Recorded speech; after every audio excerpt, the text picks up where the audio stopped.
আর ইসলামী শরীয়তের পরিভাষায় সালাতের অর্থ হচ্ছে রাসূল করিম সাল্লাল্লাহু আলাইহি ওয়াসাল্লামের শেখানো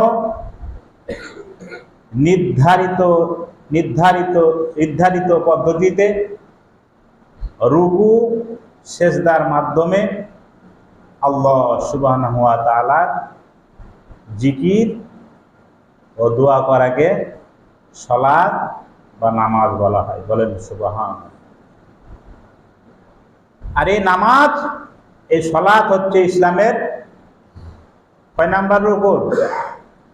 2 নাম্বার রুকুন। কয় নাম্বার রুকুন?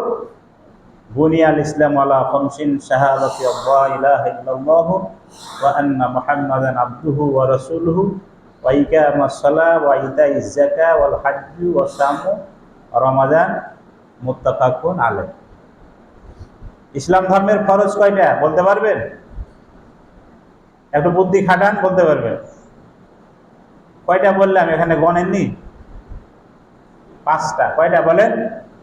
5টা। 1 নাম্বার আল্লাহ এবং রসুলের প্রতি ঈমান আনা। 2 নাম্বারে হচ্ছে নামাজকে প্রতিষ্ঠা করা, তারপরে যাকাত, তারপরে হজ, তারপরে রমজান মাসের রোজা। ইসলাম ধর্মের মূলত ফরজ হলো 5টা। মনে থাকবে? কয়টা ফরজ?